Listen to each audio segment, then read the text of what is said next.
السلام علیکم ورحمۃ اللہ وبرکاتہ نحمده ونصلی علی رسوله الکریم رب اشرح لی صدری ویسر لی امری واحلل عقدۃ من لسانی یفقهوا قولی رب زدنی علما اللهم انا نسألك علما نافعا ورزقا واسعا وقلبا شاکرا ولسانا ذاکرا وعملا متقبلا آمین یا رب العالمین۔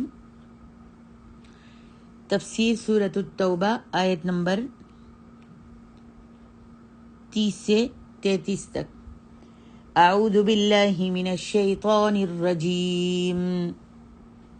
وقالت اليهود عزير ابن الله وقالت النصارى المسيح ابن الله ذلك قولهم بأفواههم يضاهئون قول الذين كفروا من قبل قاتلهم الله أنى يؤفكون اتخذوا أحبارهم ورهبانهم أربابا من دون الله والمسيح ابن مريم وما أمروا إلا ليعبدوا إلها واحدا لا إله إلا هو سبحانه عما يشركون لا إله إلا هو سبحانه عما يشركون۔ اللہ سبحانہ وتعالی نے مومنوں کو مشرکین، کفار، یہود اور نصارہ سے قتال پر ابھارا ہے، کیونکہ انہوں نے بہت بری باتیں کی اور اللہ تعالیٰ کی ذات گرامی پر افترا باندھا۔ یہودیوں نے حضرت عزیر کے بارے میں کہا کہ وہ اللہ کے بیٹے ہیں۔ جب سلیمان علیہ السلام کی حکومت کے بعد یہودیوں پر اللہ کی نافرمانیوں کی وجہ سے زوال آیا اور بخت نصر بابلی میں فلسطین پر پے در پے حملے کر کے اس کو تباہ اور برباد کر دیا، تورات اور تمام مذہبی کتابوں کو جلا کر انہوں نے خاک بنا دیا اور بنی اسرائیل کی ایک کثیر تعداد کو قید کر کے اپنے ساتھ بابل لے گیا۔ انہی قیدیوں میں عزیر علیہ السلام بھی تھے، جو ابھی چھوٹے تھے، کم سن تھے۔ کچھ مدت غالباً 7 سال بعد اس نے ان قیدیوں کو رہا کیا۔ اس دوران یہ اسرائیل اپنی زبان تک بھول چکے تھے، جو ان کی لغت تھی، ان کی بولی تھی، وہ اپنی زبان تک بھول چکے تھے۔ عزیر علیہ السلام نے اپنے وطن میں واپسی کے دوران ایک اجڑی ہوئی بستی کو دیکھا جو بخت نصر کے ہاتھوں ہی برباد ہوئی تھی، اور اس بستی کا ذکر آپ سورۃ بقرہ میں پڑھ چکی ہیں۔ سورۃ بقرہ کی آیت نمبر 259 میں پڑھ چکی ہیں اور اس کی تفصیل بھی۔ اس کے بعد آپ کو 40 سال کی عمر میں نبوت عطا ہوئی۔ آپ کو تورات پوری کی پوری زبانی یاد تھی، لہذا آپ نے نئے سرے سے تورات لکھی۔ اس طرح یہود کی الہامی کتاب دوبارہ ان کے ہاتھ میں آئی۔ تورات میں آپ کا نام عزران کور ہے۔ اسی وجہ سے یہودی آپ کی بہت تعظیم کرتے تھے، اور بعض نے اس تعظیم میں اس درجہ غلو کیا کہ ان کو اللہ تعالیٰ کا بیٹا بنا دیا۔ اور اللہ تبارک و تعالیٰ کی ذات جو ہے وہ تو بابرکات ہے اور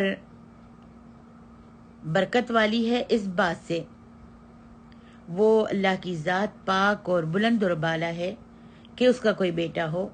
اور عیسائیوں کی حضرت مسیح کے بارے میں گمراہی واضح ہے۔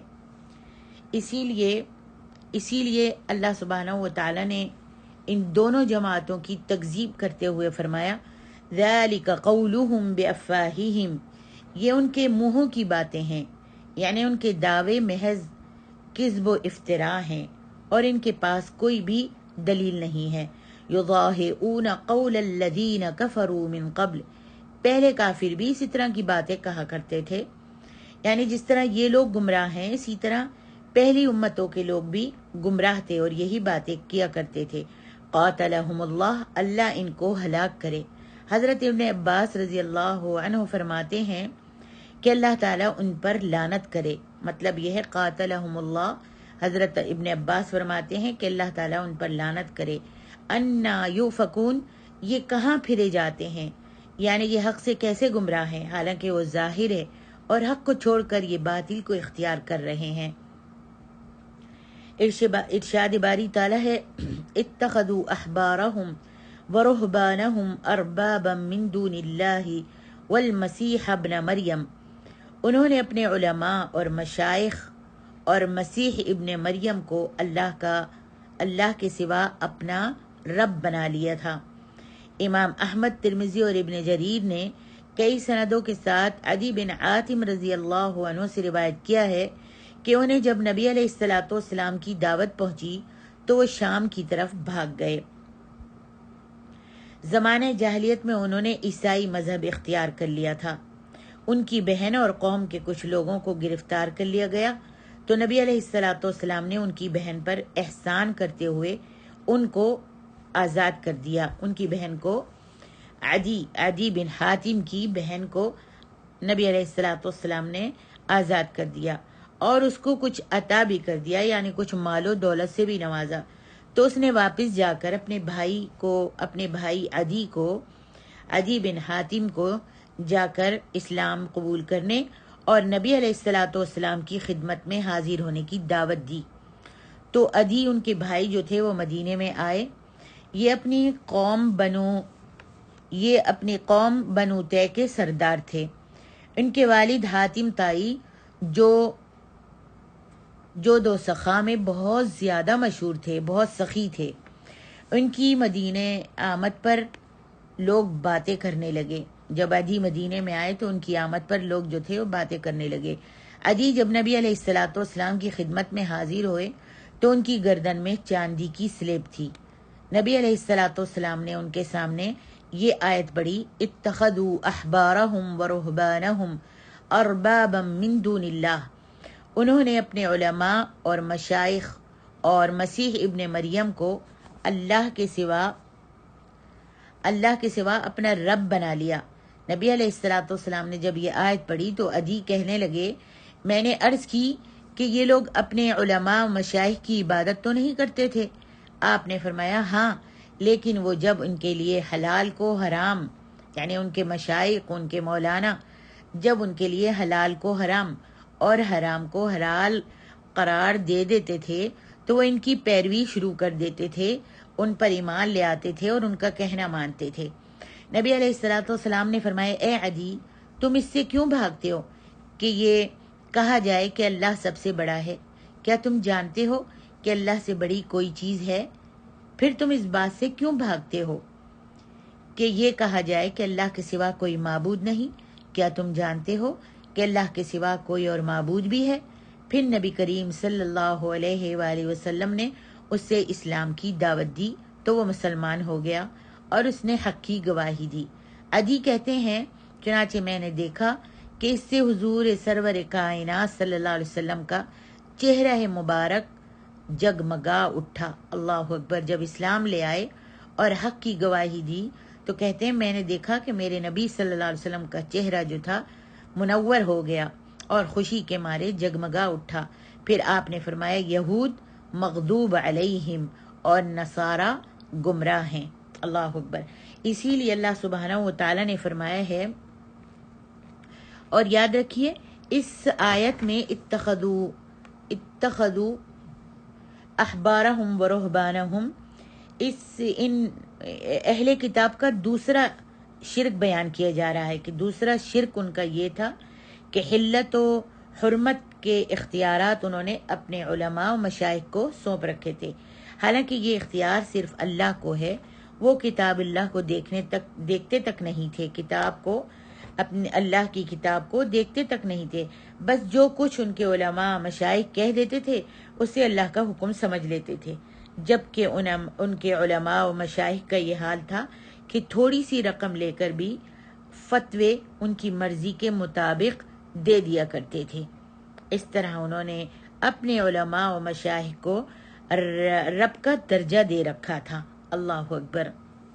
جیسا کہ اس حدیث سے واضح ہوتا ہے، عدی اور ان کی بہن کی حدیث سے واضح ہوتا ہے، جو آپ نے یہ قصہ پڑھا ہے الحمدللہ، اس سے واضح ہوتا ہے کہ وہ اپنے علماء و مشائخ کو رب کا درجہ دے رکھا تھا۔ اسی لیے اللہ سبحانہ و تعالیٰ نے فرمایا وَمَا أُمِرُوا إِلَّا لِيَعْبُدُوا إِلَٰهًا وَاحِدًا، حالانکہ انہیں یہ حکم دیا گیا تھا کہ وہ صرف ایک معبود کی عبادت کریں، یعنی حرام وہ ہے جس کو اللہ تعالیٰ نے حرام قرار دیا ہو، اور حلال وہ ہے جس کو اللہ نے حلال قرار دیا ہو۔ اس نے جو شریعت نازل فرمائی اس کی اتباع کی جائے گی، اور اس نے جو حکم دیا اللہ نے اسے نافذ کیا جائے گا۔ لا الہ الا ہوا سبحانہ عما یشرکون، اس کے سوا کوئی بھی معبود نہیں اور وہ ان لوگوں کے شریک مقرر کرنے سے پاک ہے، یعنی وہ ذات گرامی ہر شریک، نظیر، مددگار، ازداد اور اولاد سے پاک اور بلند و بالا ہے۔ اس کے سوا کوئی الہ نہیں، اس کے علاوہ کوئی الہ نہیں، اس کے سوا کوئی بھی ہمارا رب نہیں، مالک نہیں، خالق نہیں، رازق نہیں۔ اللہ اکبر۔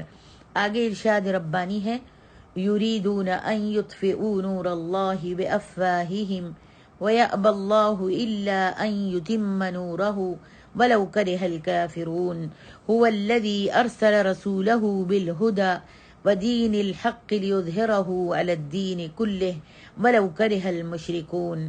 اللہ سبحانہ و تعالی نے فرمایا کہ مشرکین اور اہل کتاب قسم کے کفار کیا چاہتے ہیں؟ یہ چاہتے ہیں، یہ مشرکین اور اہل کتاب یہ چاہتے ہیں کہ ان یطفئوا نور اللہ، اللہ کے نور کو بجھا دیں۔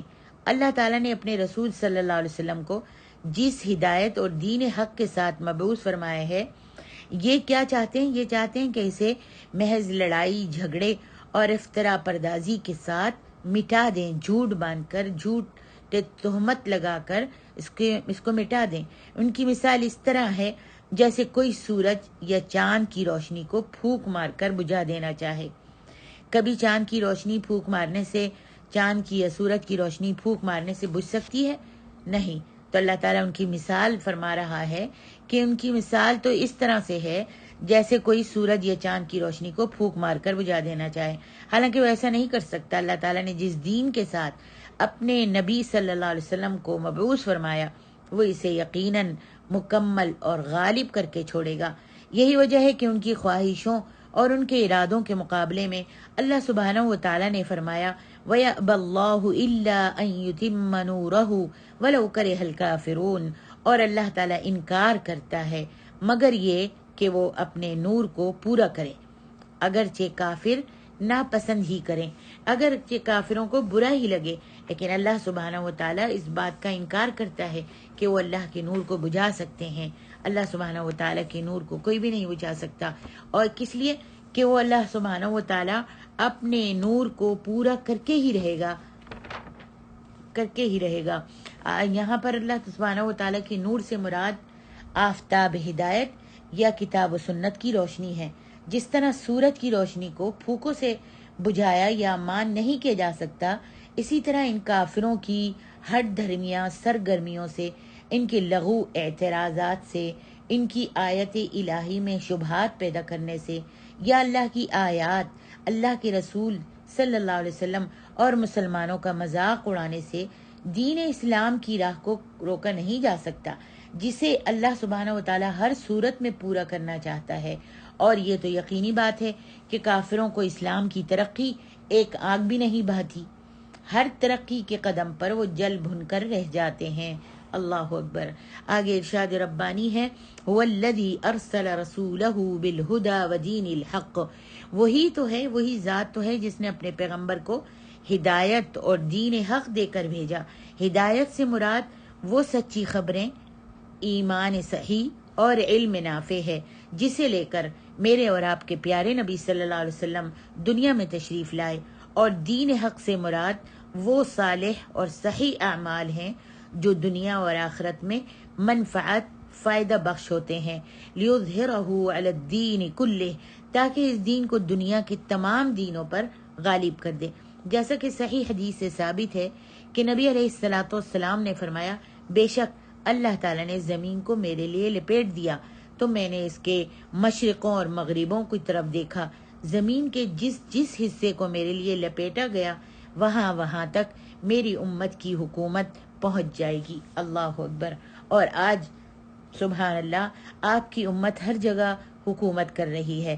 امام احمد نے حضرت تمیم الداری رضی اللہ عنہ کی روایت کو بیان کیا ہے کہ میں نے نبی علیہ الصلوۃ والسلام کو یہ فرماتے ہوئے سنا کہ یہ دین وہاں وہاں تک پہنچ جائے گا جہاں جہاں دن اور رات ہے۔ یہ دین جو ہے، اسلام جو ہے، وہاں وہاں تک پہنچ جائے گا جہاں جہاں دن اور رات ہے۔ اللہ سبحانہ و تعالی معزز کو عزت اور ذلیل کو ذلت دے کر شہر اور دیہات کے ہر ہر گھر میں اس دین کو داخل کر دے گا۔ سبحان اللہ۔ عزت سے مراد وہ عزت ہے جس کے ساتھ اللہ تعالیٰ اسلام کو معزز کر دے گا، اور ذلت سے مراد وہ ذلت ہے جس کے ساتھ اللہ تعالیٰ کفر کو ذلیل کر دے گا۔ اللہ اکبر۔ آج وہی تو ہو رہا ہے جو اللہ کے رسول صلی اللہ علیہ وآلہ وسلم نے بشارت دی تھی اور کہا تھا۔ آج دیکھ لیجئے دین جو ہے جگہ جگہ پھیلتا چلا جا رہا ہے، یہاں تک کہ امریکہ میں کتنے عیسائی اور کتنے یہودی ہیں جو مسلمان ہوتے چلے جا رہے ہیں، ہزاروں کی تعداد میں اسلام جو ہے گھر گھر پہنچ رہا ہے۔ حضرت تمیم داری رضی اللہ عنہ اس حدیث کو بیان کرنے کے بعد فرمایا کرتے تھے کہ میں نے اس بات کا خود اپنے اہل خانہ میں مشاہدہ کر لیا کہ ان میں سے جو مسلمان ہوا اللہ تعالیٰ نے اسے خیر و بھلائی اور عزت و شرف سے نوازا، اور جو حالت کفر پر رہا اللہ تعالیٰ نے اس کو ذلت اور رسوائی سے دوچار کر کے جزیہ ادا کرنے پر مجبور کر دیا۔ اللہ اکبر۔